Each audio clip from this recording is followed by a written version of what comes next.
Well, good evening, everyone, and it's my great pleasure to welcome you all here to the Parliament Unpacked Inside Committees session. I'd like to start by acknowledging the traditional custodians of the land upon which we're all meeting today, the Gadigal people of the Eora Nation, and pay my respect to elders past and present, and extend that respect to any Aboriginal and Torres Strait Islander people who are here with us today. This is land that always was and always will be Aboriginal land. For those of you I haven't met, my name is Ben Franklin and I am the President of the Legislative Council. This is the chamber that I sit in every day. In fact, this is the chair that I sit in when Parliament is sitting. And I'm one of the two presiding officers of the New South Wales Parliament, alongside my great friend Greg Piper, who is the Speaker of the Legislative Assembly, which is the greenhouse on the other side, in contrast to the red house where you're sitting today. And on behalf of the Speaker and myself, I'm genuinely delighted to welcome you all here to be here with us this evening. Tonight, we're here for 2024's first Parliament Unpacked session. It's a series of talks put together by Parliament's Communications, Engagement and Education team to demystify the inner workings of our legislature and our democracy here in New South Wales. Now, I think it's fair to say that we would associate the word Parliament with chambers like the one that we're all sitting in this evening. To let you know, you are all members of the government tonight. You are members of the opposition. You literally are members of the crossbench, which is why you're on the crossbench. And you, I'm afraid, are merely public spectators. You're all very welcome nonetheless. Because it's here in this chamber where the issues and the laws of the state of New South Wales are considered and debated and voted on. And I'm very proud that this year, 2024, is in fact 200 years since the Legislative Council of New South Wales was formed, since its first meeting in 1824. But perhaps what's not quite as well known is that the work of our Parliament is not confined to chambers just like this. In fact, there's an enormous amount of work that happens outside the Parliament when the Legislative Assembly and the Legislative Council aren't sitting. And tonight's panel will be discussing one of the main activities that keeps members busy when they're not in here yelling at each other. That is, of course, parliamentary committees. Under our committee system, groups of members are appointed by both houses to investigate a specific policy matter in detail.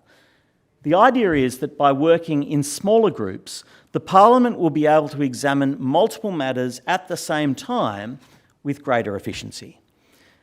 And committees aren't just confined to Parliament House in Sydney. They're able to travel across the state, listening to everyday people and experts in their local communities when they conduct their inquiries and engage with the people of New South Wales in important policy and legislative debates. But there's also something about committees that's less well known. You may be surprised to know that committees are often where close working relationships are developed between members across the political spectrum. I know that the work that I've done on committees has been some of the most enriching work that I've done as a member of the Legislative Council, and it's actually led to the creation of genuine and deep friendships with members of other parties, including two of the members you see before you who I have the honour of sitting with in the Legislative Council. And let me introduce the panel who we've got here this evening. A very, very expert and impressive panel, can I say. First is Mark Banasiak, who is sitting currently as Deputy Leader of the Opposition in the chair that he is sitting. He's been an active participant in various committees since joining the Legislative Council more than 5 years ago.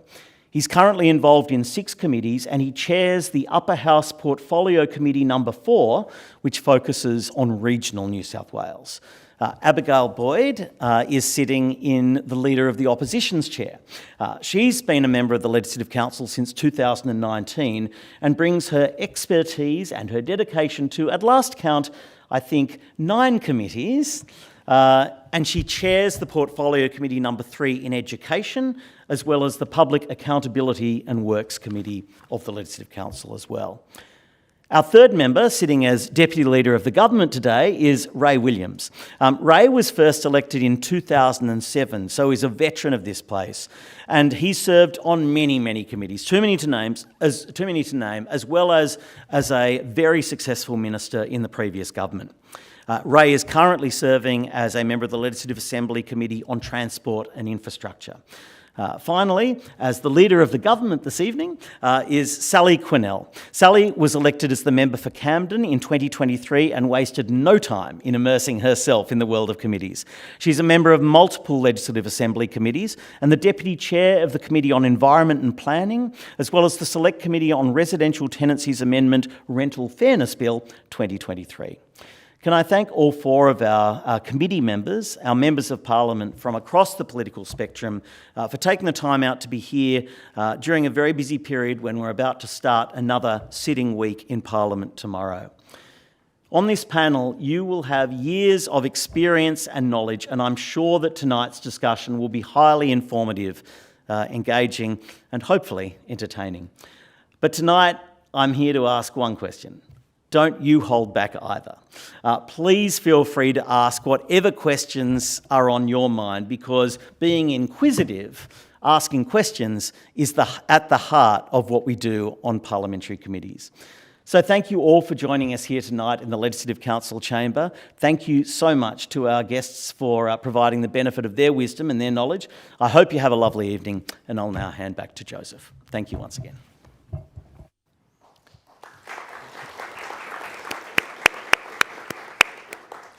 Thank you, Mr. President, for that very warm welcome, and thank you to each member of our panel for being with us here tonight. Today, we have an audience comprising physical attendees in the Legislative Council chamber with us. We are also joined by an online audience who are watching the live stream. We will now start a facilitated panel discussion about Parliament's committees based on the questions we have received from the audience leading up to tonight's program. Now, for our audience, if the discussion does spark any further questions in your mind, please use the QR code or the link provided to let us know, and we'll try to answer them in the last third of the program. If you are here with us in the chamber, and if the technology is not working well, just know that it was me who organised the QR code and the printing, and that is probably why it's not working. It's not you. So please let our staff know, and they'll do their best to assist. I will just point out regarding the questions that our program is intended as a discussion of our parliamentary and democratic processes and not the topical political issues of the day. Okay, I would like to start the discussion with a question for the entire panel. In a couple of minutes, can you each tell us a little bit about your experience as a member of a committee, including one example where you feel like the committee made a real difference? And we might start with Ms. Boyd, if that's okay. Just stand. You can do what I think I might need to stand to get to the microphone. So if that suits everybody else, hello. So yeah, I have been on a huge number of committees so far, and I have to say it's one of my favourite bits of being a parliamentarian, because this is where we actually get to really nerd out, as I like to say, and investigate a particular issue. We also get the chance to go out and speak to particular, sections of the community, and I think from everything from the inquiry into caged egg production, where I was out at a caged egg farm, to some really detailed work looking into delegated legislation and the procedures around how we can approve or disapprove of regulations. All of that is immensely interesting to me. I think if I had to name one that I'm particularly proud of, it would be the inquiry we had into the use of Auslan in committee hearings and in Parliament generally. And I'm proud of this because it was a community campaign that had come to my attention, the idea that we should have more Auslan and more Auslan interpreters. And it had been suggested that Parliament should use Auslan more frequently. There was worries about the cost. We had been sort of calling on it for, calling for Auslan for a few years, and then finally we were able to convince the chamber here to approve us looking into it in the form of an inquiry through the Procedures Committee. We did that hearing from community members, people who were deaf and hearing impaired, and we were able actually to run a full day of hearing with Auslan interpretation. It was so successful that we are now doing it again for another 4 days of hearings for a completely different committee that I'm chairing coming up. And we started to use it to summarise the events of the month in Parliament. So that was really very satisfying. I forgot to turn the mic on. Thank you very much. That's a wonderful answer. Mr. Benasiak? Thanks, Joseph. Yeah, look, obviously, tying what Abigail was saying, we get to go in depth into issues. I think that's one of the important things.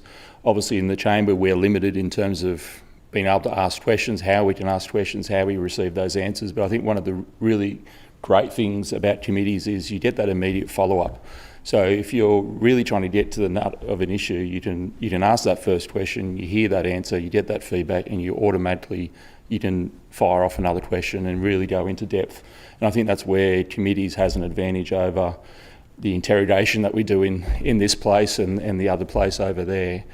I guess one of the committee inquiries that I was particularly proud of was an inquiry that both myself and Ms Boyd were on. She was the chair and I was the deputy chair, and we inquired into the point-to-point legislation. And this was probably an issue that wasn't getting too much attention in the media, too much attention in this place, but it was indeed an important issue because there was a lot of taxi drivers that were hurting, their families were hurting, there was lots of suicides, marriage breakups over what was happening in that industry, and we were able to take an issue that wasn't getting much attention and elevate it to a point where it was getting the attention that it deserved. And we took some very credible evidence in terms of what the financial impact was to that industry, and we were able to then use that as a springboard to essentially lobby the government and pressure the government to actually deliver a more substantial package. And we didn't get to that complete figure, but with the help of Ray and others in the other place, we were able to actually pressure the government to deliver something that was more substantial. So I think that was an example of how you can use a committee inquiry to then springboard into further political work and advocacy on an issue. So that's it. Yeah, thank you very much. Mr. Williams. Thank you, Joseph. Good evening, everyone. Thanks for coming along. And can I first of all apologise to all of those who listen to parliamentarians on sitting days, and apologise that you have to listen to us tonight in your overtime. But I've had limited opportunities in regards to committees, because when you fulfil roles such as ministries and parliamentary secretaries, you don't tend to receive the opportunity to be on committees. But I've served on some very, very important one and select committees as well. I think for me personally, what I like, and I think this is fundamental to the committee role, one, that there is bipartisan support, which has already been spoken about by the President, and two, that we have privilege and that we are all parliamentarians, and therefore, first and foremost, we should be doing what is right on behalf of the people that we represent, and that's not just the people in our electorate, but ultimately the people right broadly across New South Wales. One of the opportunities that I did have a couple of years ago was to chair the Law and Safety Committee, and being the chair and prompting the clerks to move into an area that had been raised with me was an issue of embedded networks, whereby through the collusion between developers and energy providers on behalf of predominantly units, but also commercial units and in some cases homes, the price of electricity charged can be quite exorbitant. And I'm looking at heads nodding around the room now. If you venture next door into our other states, you'll find that that is not the case. It's actually been used quite cleverly and quite carefully to be able to use a pool of people to lower the rate of electricity per household because you've got more people in the pool. Up here in New South Wales, it's been anything but, and ultimately, as I said before, through some quite collusive activities between developers and energy providers who have funded back enormous amounts of money and infrastructure to those particular developments, up have gone the prices, some extraordinary rates. And one person in my particular electorate who first raised this, just to give you some idea briefly, there was a cost of $10,000 for a charge of hot water alone. That's not the electricity charge, that's just the hot water delivered to the unit. It was out of control. It was absolutely scandalous. And so I'd mentioned this in Parliament. I ultimately got the opportunity to chair the Law and Safety Committee with the support of the Parliamentary Committee staff and the clerks. We headed down that particular path to investigate that very, very closely, and we had witnesses from all over. And I think that's the great thing about it. We still retain privilege, so we can ask virtually whatever you want.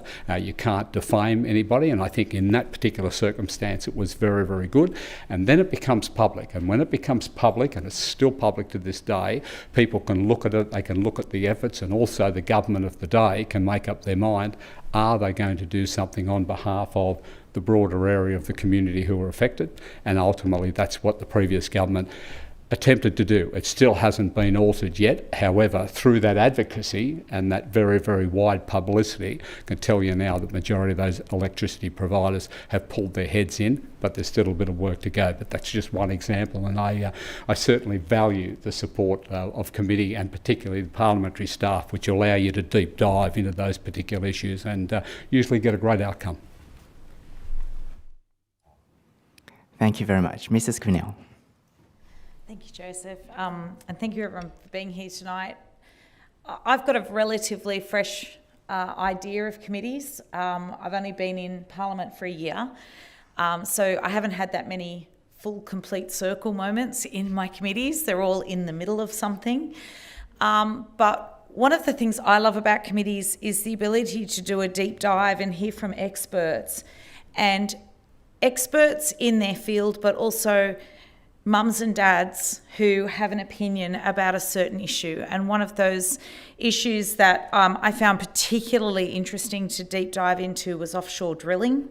And to hear information from such a broad range of people, and then to sit with my parliamentary colleagues and have real conversations about what we're hearing, what we're seeing, and what can be done is actually incredibly beneficial. And it was as a new person who had the opportunity to meet people from the other place. I mean, committees is one of the rare places where lower house and upper house members get to actually converse because we have completely different timetables often. So I find that extremely beneficial, and being able to get to know people on a very personal level and have conversations with them without anyone watching, without there being judgment on those conversations, extremely beneficial. So that's what I find I get out of committees is that deep dive into an issue that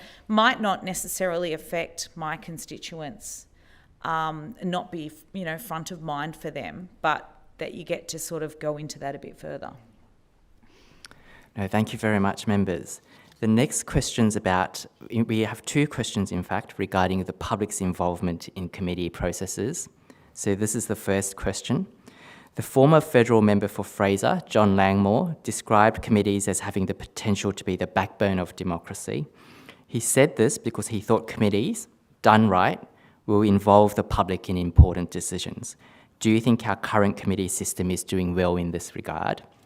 And the second question is, how do you ensure the concerns and viewpoints of all New South Wales citizens are sufficiently voiced and represented during hearings and inquiries?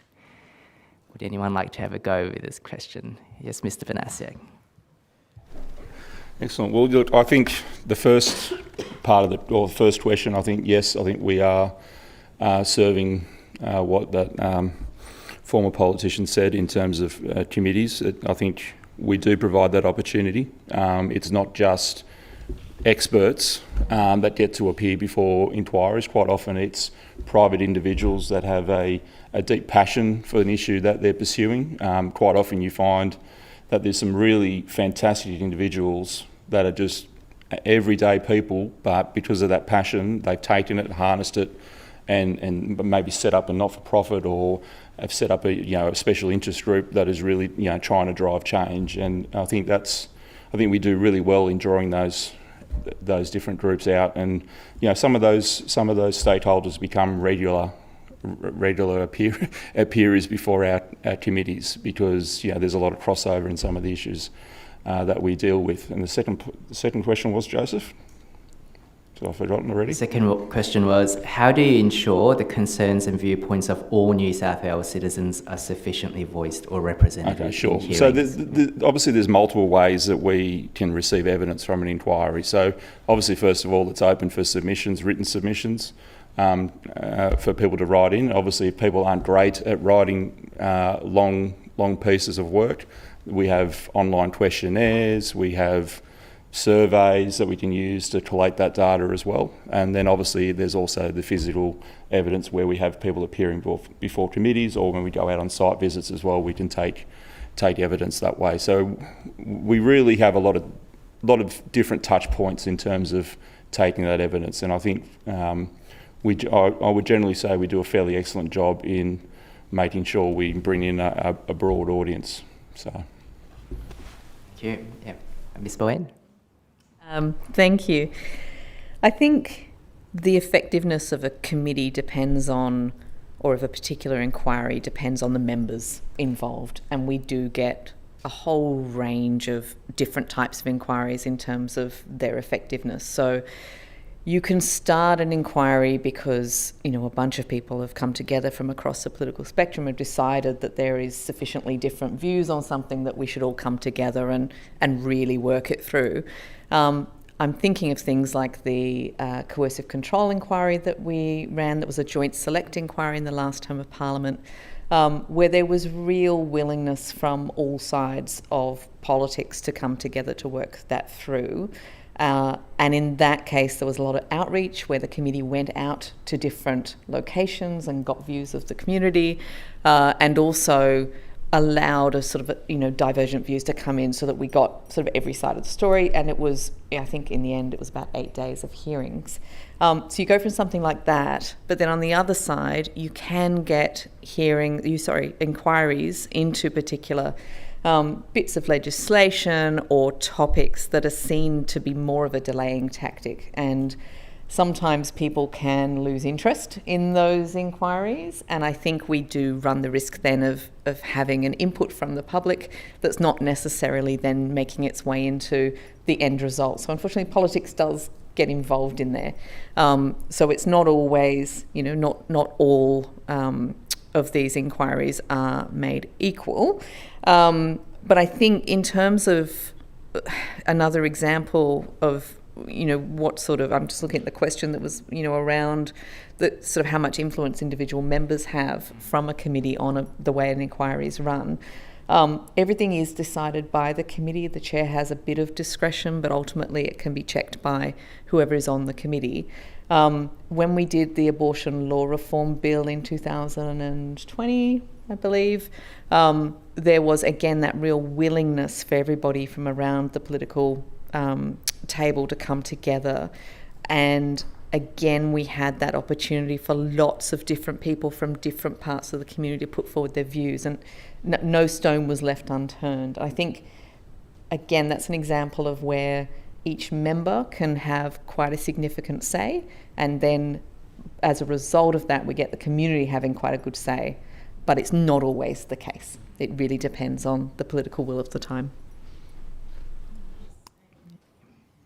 I just want to add to that too, and I have never been on a committee that's felt like that, so I found that really interesting. Thank you. The one thing that I've been really pleased with coming into committees is just the breadth of community groups that are consulted. That when we are asked, and every member of the committee is asked to add community groups to the list of consulted groups if we like. So that feels very much that there's great representation for all of the members of the committee to add names, to add groups, to add people to that list if you feel that there's someone that may want to be included in that. And I found that quite interesting, that, as you said, it's not just the quote unquote expert in the field, it's everybody. If you are involved in that area, and I on the offshore drilling committee, for example, the Environment and Planning Committee that investigated offshore drilling, we had submissions that were 2 sentences long, and they were treated exactly the same as a 200-page document submission. And I think that's really important, that there's the same level of respect given to all levels of submission. But maybe I've just been lucky. Thank you. Mr. Williams. Yeah, thanks, Joseph. I think personally, or being involved with a committee, I always look to be trying to address a topical issue. As I said before, the embedded networks seem to have broad appeal, a lot of people being affected. So there was a greater sense of community involvement in that particular committee. Then again, you could probably call them stakeholders, and that's probably very much the case with any of the committee work that we do. As Abigail has already mentioned before, you can have certain groups that will come in, certain groups that will provide submissions. Are you really getting down to the cut and thrust of the community? I don't think so. I think that would be very, very difficult. One way that this Parliament operates very well, embracing social media by putting out and advertising and advocating that a particular committee has been established, and so it's there, and so if people have some interest in it or looking around, ultimately they can get involved. I think sometimes the public, the general public, are somewhat reluctant to put their hand up and say what they really mean, except in the case of our democracy when we go to an election, and they don't have to record who they are, what they are. They just go in and they vote the yes/no vote recently without being combative whatsoever. I think it was a classic case. People just went in. They didn't have to belong to a group. They didn't have to be a stakeholder. They just went in and they voted. It's probably exactly the same with the general election or a state election or a local government election. It's there where they get the one opportunity to vote democratically exactly the way they feel on particular issues that affect them. But I think from a committee perspective, it's very, very hard to be able to bring all the community together to get it. However, I go back again and say that if you didn't have committees, there would be things that would slip through scrutiny of government, regardless of who's in government at the time, which I think it shines a light. The committee shines a light, digs down deep, opens up the research, and that's usually based on the great expertise that we have here, and the committees with our Parliament, with their ability to be able to research things much more broadly than what we can do as parliamentarians, and open that up, and then bring in your witnesses from the community, from the public if you can. And I think that's very, very, very important, because generally they're speaking on behalf of a broader group. No, thank you very much for those answers. Now, in his opening, the President mentioned that committees is one of the things that keeps members busy when members of Parliament aren't meeting in a place like this. Just how big and important are committees as part of your job? How many hours does it exactly chew up in your calendars? Yes, Ms. Boyd. Yeah. Go at that. Most of it, I think, is the answer. Most of my time. I think in the last Parliament I was on 12 committees. I do chair 2 committees now, but one of the one of the things we've not really discussed, and I'm not sure if I'm going off of your question a little bit, but there is a difference between the upper house and lower house committees. We have a lot of committees in the upper house because the government doesn't have a majority here. They have to get the support of the crossbench, or the opposition has to get the support of the crossbench to do stuff. It does mean that we often have a lot of committees that the government doesn't want us to have. And they can be very different types of committees. And on the Public Accountability Committee, now the Public Accountability and Works Committee in this term of Parliament, we do a lot of deep diving into the workings of government. And so we will have, various department officials and ministers and others come and sit before us and answer questions about, did they shred some documents? True story, or whatever it happened to be, and that helps us get to the bottom of corrupt, potentially corrupt conduct, but questionable matters that go to sort of the heart of our democracy.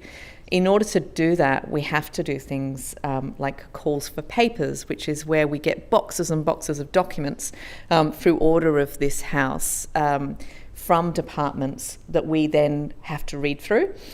We have to make notes from. A lot of the time they come in privileged, and we have to go and say, actually, they shouldn't be privileged. We get an arbiter to come in and make those decisions. There's a big process to go through. And then you get all of your evidence together, and armed with that, you go to your committee inquiry to ask the questions you need to ask. So you can imagine that is a huge amount of work. So I would have at least, we get 2 full-time staff members as crossbench members in the upper house, and at least one of those would be working full-time on committee work for me. So, and I very rarely, I think I have about 4 weeks of the year not here in Parliament because I'm doing committee work.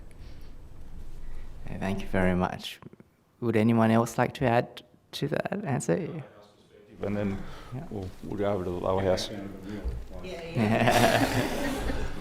thought you said you weren't going to be combative.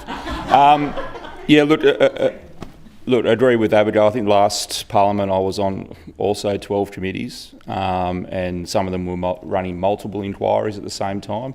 And I think, so I'd say, most of my time is spent on committees. It's not just inquiries that we run. It's also a process called budget estimates, where we bring in the minister that represents that portfolio, and their public servants, their senior public servants, and we get to have fun and interrogate them for 6 hours. So there's a lot of work that goes into preparing for that, and some of that comes obviously from work being done in the House in terms of call for papers, but it also comes from listening to constituents and bringing our constituents' concerns straight into that process and asking those questions on their behalf. It is a significant amount of work.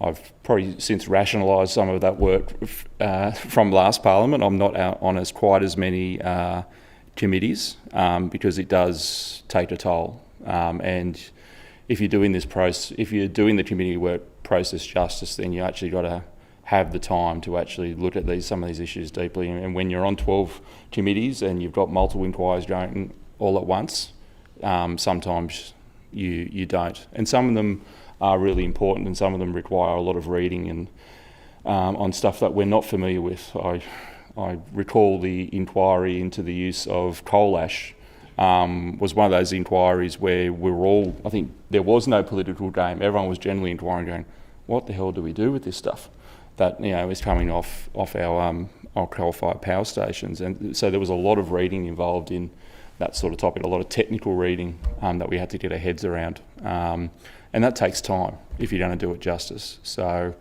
there's a significant amount of work that comes with some of these inquiries, as well as budget estimates. No. Thank you. Oh, thanks. I'd say committees takes I'm in the lower house. So our committees and our joint committees work a little bit differently because you cannot assume that people can come into Parliament House and have a meeting together necessarily. I'm classed as the first level of a country member of Parliament, so I get an allowance to come in and stay in the city because I live further away even though I'm still part of Sydney, Greater Sydney. So What makes that difficult is that it can make our sitting weeks extremely busy, because you're often trying to shoehorn committee meetings, especially committee meetings across both chambers, while everyone's here.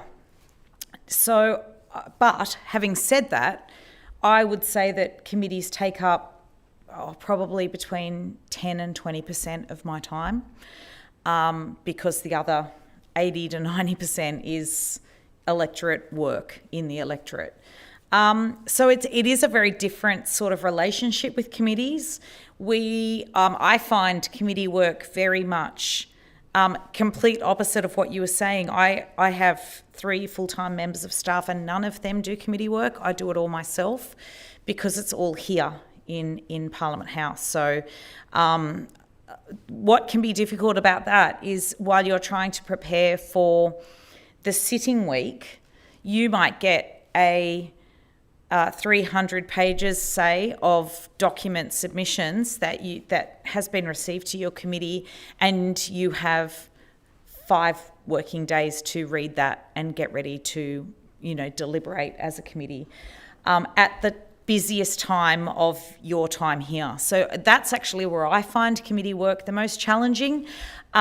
Usually the time that I would have to sit and read those documents out in the electorate, I don't have them. So that's probably the most challenging part I found of committees, is that it's often when you're already here. And so I find that you're quite frequently, and I sort of am thinking about your comment about doing them justice. You're often coming to them quite late at night. And I find that a little bit frustrating sometimes, because I want to be able to give it my best when I'm reading quite often dry material. So that's something I find about committee work from a lower house perspective, especially on the Environment and Planning Committee, for example. All but one of the committee members is a country member of Parliament. So we find that quite difficult. We often meet on Zoom, which, for anyone who was saying, well, why don't you just Zoom? We do. But it's really hard to kind of follow what document you're talking about in the room, and it can feel quite separate. I'm yet to have been on a committee that's actually travelled or left this building for hearings. So I've not had that experience yet. I really look forward to that. But that's how I find that a little bit challenging. So it's not so much that it takes up a lot of my everyday work out in the electorate, but when I'm here in this place, not this place, the Parliament,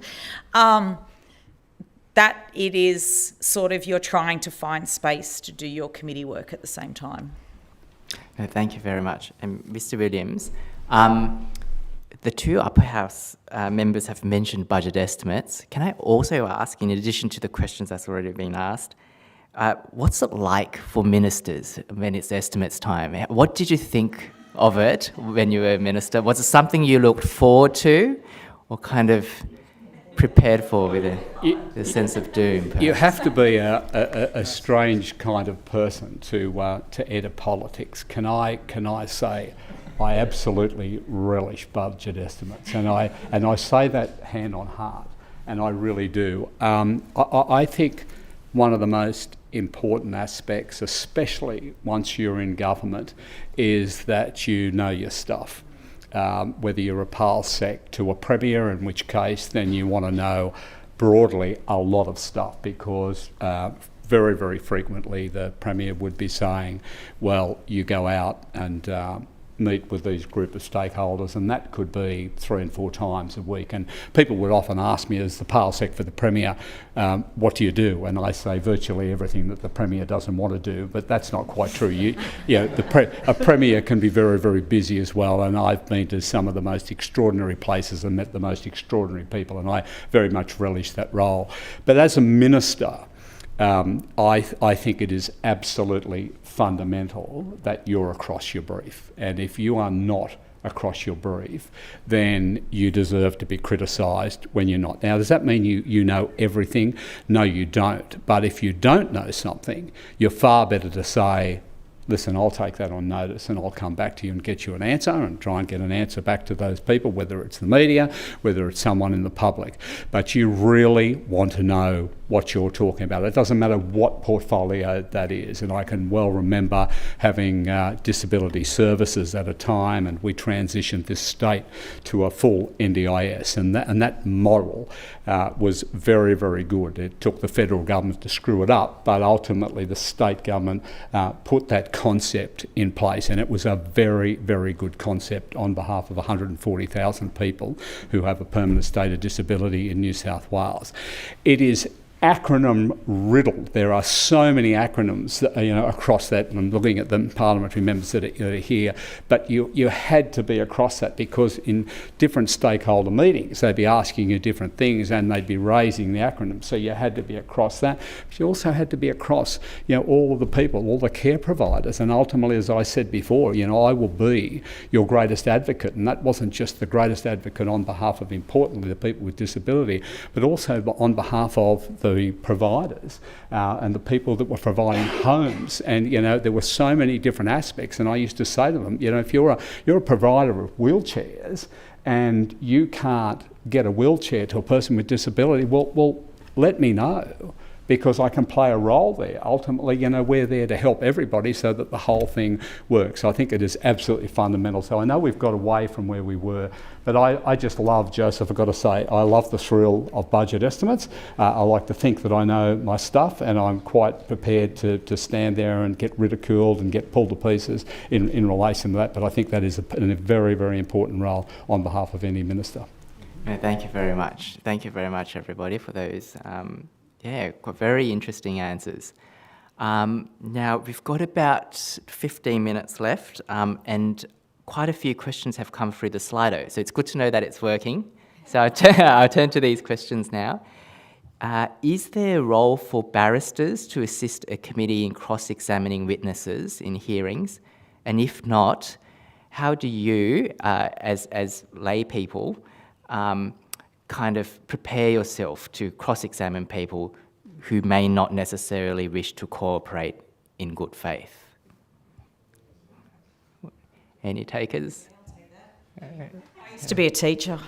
That used to be my job, 24/7. So getting information out of people that don't want to tell you what happened.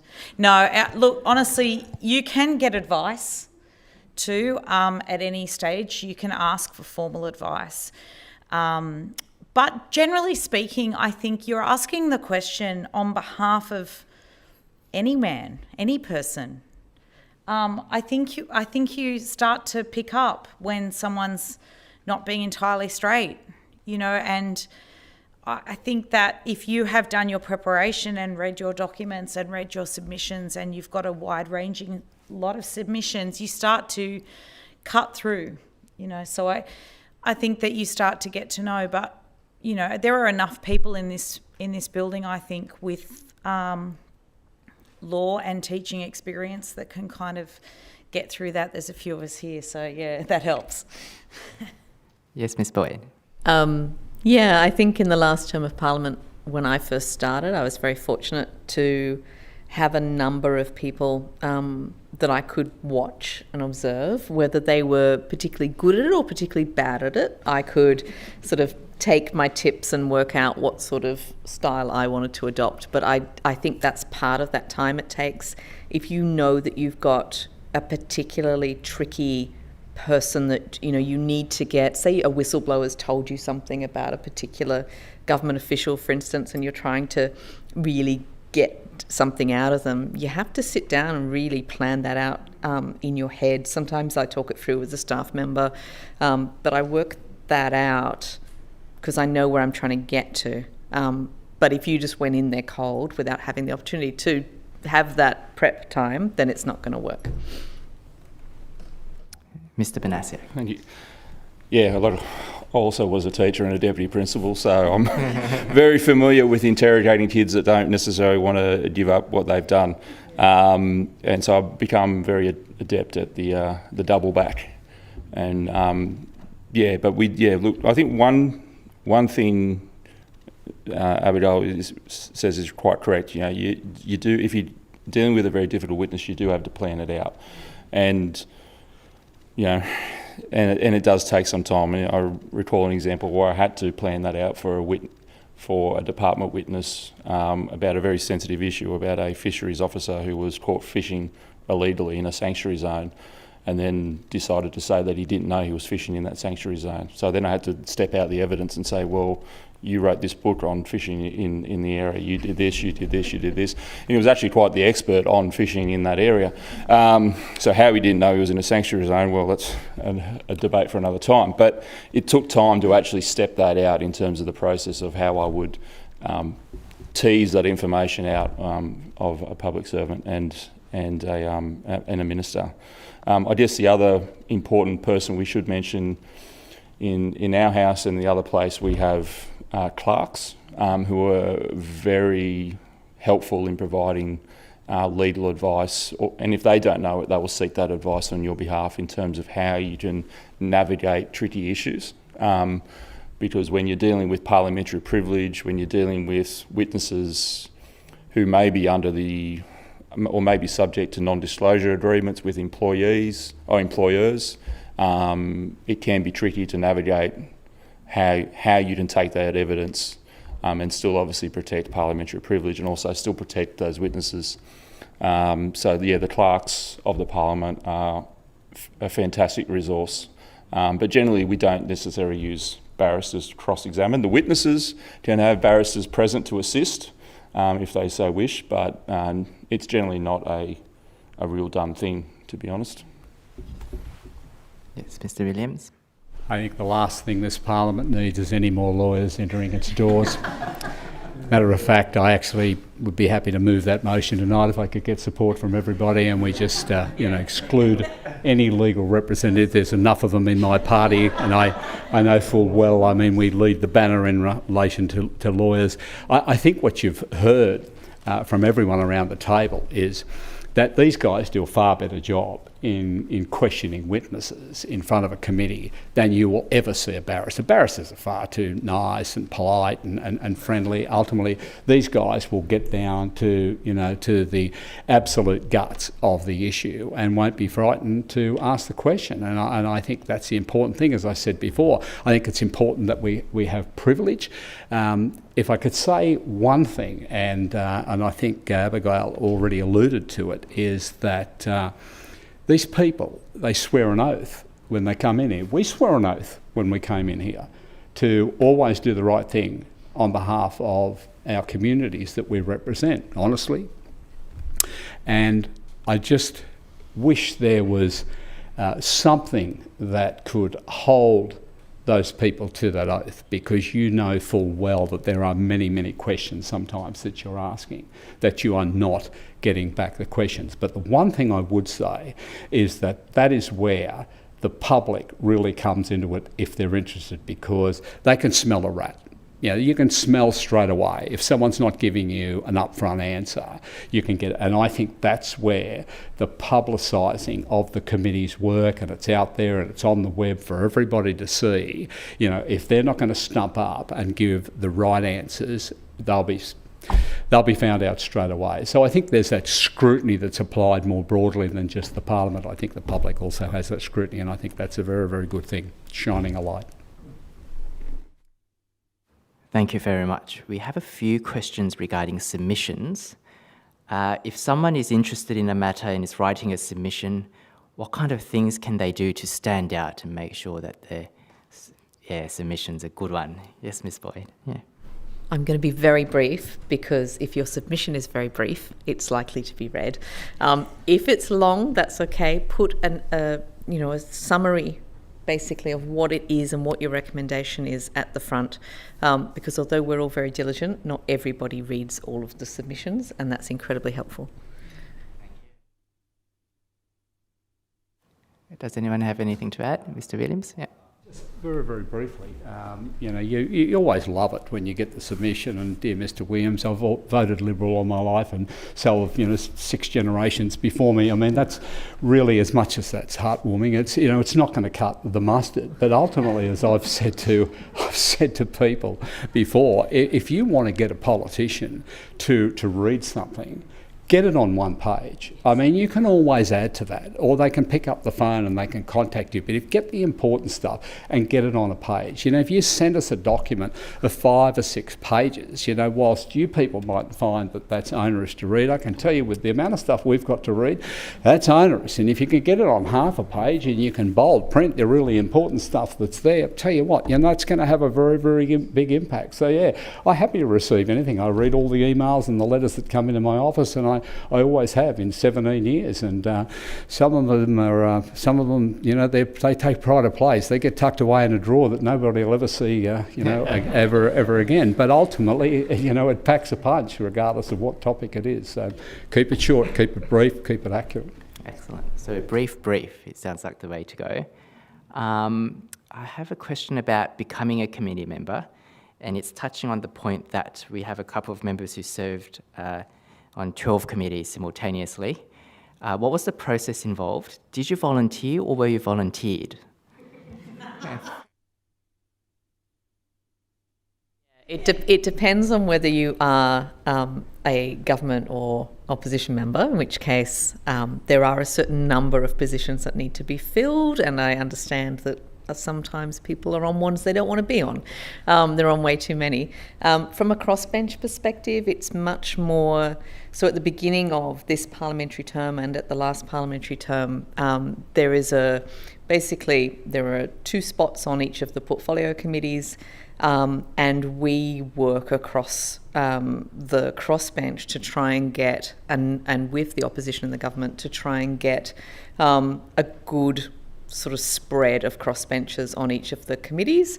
But ultimately, if there's a battle, if there's more crossbenchers nominating for those committee positions than there are positions available, then we end up having a vote in the chamber, which is fabulous because they bring out the little ballot box thing, which is really fun. But yes, so in my case, I want to be on the committees, so that's why I'm on so many. I think just to add to that, outside of the standing committees, what we also have is special select committees that sometimes get set up from time to time to deal with a specific issue. So one that we're dealing with at the moment is birth trauma, and it's for those sort of committees, it's a case of an individual member coming up with the terms of reference and presenting it to other members of Parliament saying, hey, I want to run this inquiry into this issue, will you sign the terms of reference? And you need 3 signatures to sign that term of reference to get it up. And quite often, by signing that terms of reference, you are volunteering yourself to be on that committee.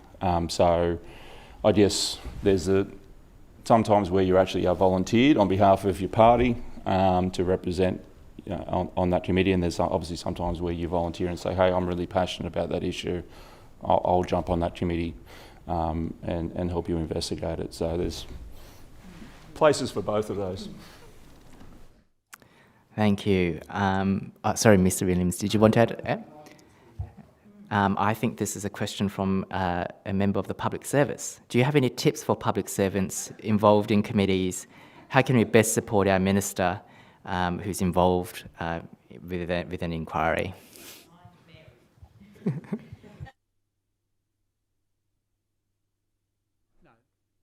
I would just say, you have to be frank and fearless. I mean, you need to present the facts as you find them, regardless of who it is, and that's virtually someone that I've been. And you might not like what you hear, but at the end of the day, if it's honest, if it's factual, if it's truthful, I mean, you can't ask for any more than that. That's exactly what you want. So yeah, just give it to them between the eyes. There's plenty of jobs out there. The unemployment rate's really low at the moment.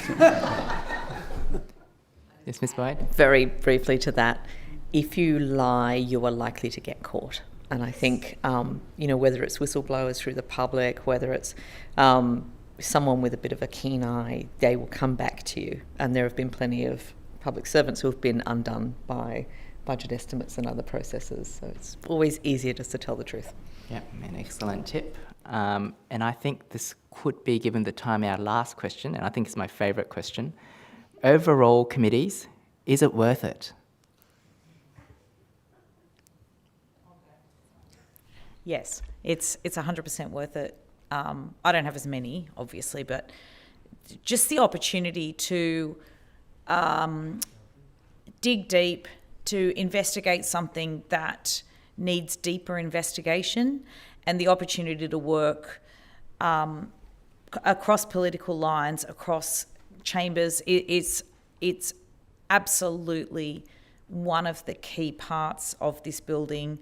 The ability to, shine a light on whatever's happening. I think it's one of the most important things that happens here, and one of the least known and least understood, which is why this is so fantastic. But I think it's imperative. I really do. Yes, Mr. Banasiak. Yeah, totally agree. It's worth it, not even just from a community perspective in terms of being able to investigate those issues, but even from an individual personal perspective, coming from a job where I knew my subject content well, I could teach it, off the top of my head. That's great, but it sort of drains the brain a bit. Coming into this job where you're constantly having to relearn or learn new stuff from a personal job satisfaction point of view, it's fantastic because I'm constantly learning new things, constantly keeping my brain engaged, which I think is important. If you're going to be in this job, you've got to be passionate and you've got to be engaged in it. And if you're not doing the job the service it deserves. Yes, but I had to think about it. So I think, and I say that because I get frustrated at the amount of effort that's put in, and sometimes we then have recommendations that then get ignored by the government of the day, and that can be quite depressing, not just for us, but for all of the community members who have put into the process. But I say yes because for two main reasons, I think. One is that we often get an understanding and awareness among parliamentarians as well as the media and others on issues that wouldn't otherwise get understood, like coal ash, which was very technical. And when it was first raised, I think people were like, what is this? Come on. And then within the first day of hearings, people were like, whoa, this is an actual thing. And to see everybody across the political spectrum do that, and I've seen that time and time again. The taxis is a really good one as well. But also if Parliament and being a parliamentarian was just about being in here and yelling at each other, which is not all that we do, but there is a lot of it, I think I wouldn't really like the job as much. And so, yes, Mark and I can argue with each other in this place, but then we can also work really collaboratively on committees. And I think that restores your faith in why you're here and what you're doing. So I think particularly that collaboration and coming up with good ideas as a group is actually really good for democracy, and it makes me feel better about myself. Yeah, I would absolutely agree. I would say that they are fundamental to the democratic role on behalf of the New South Wales Parliament, and perhaps more broadly. I think if I had some advice to young parliamentarians, it would be that there are a number of ways in which you could try and manipulate a particular committee to flesh out an issue that you wanted to do, and that probably comes back to raw numbers. It may come back to working with specific stakeholders in helping raising something up with a particular minister, or even the Premier of the day, if you felt that it was just so fundamental that it be investigated. And I think you'd be surprised if you chased that up and you continued to work and advocate on behalf of that eventually that you would, especially at a time when governments don't have control of this particular chamber, you're probably more chance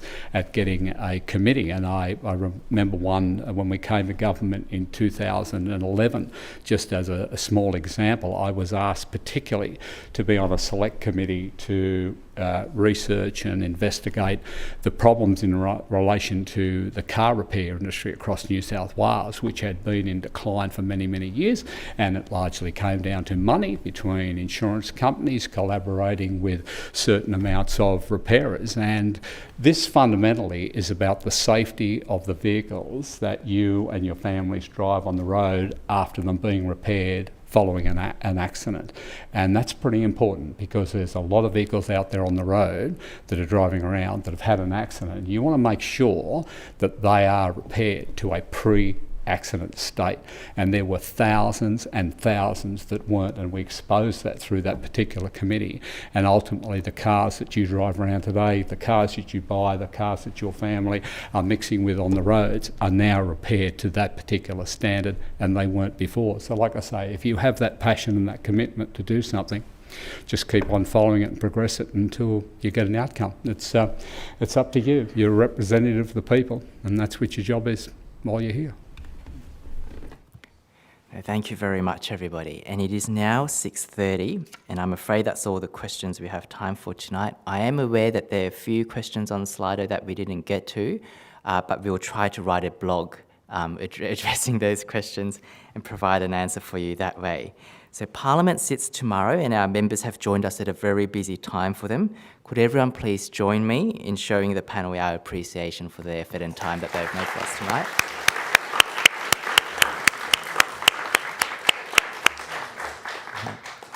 I would also like to thank Mr. President for opening the event during a busy sitting week and for allowing us to use this chamber. And of course, I would like to thank our sponsors, and that is you, our audience.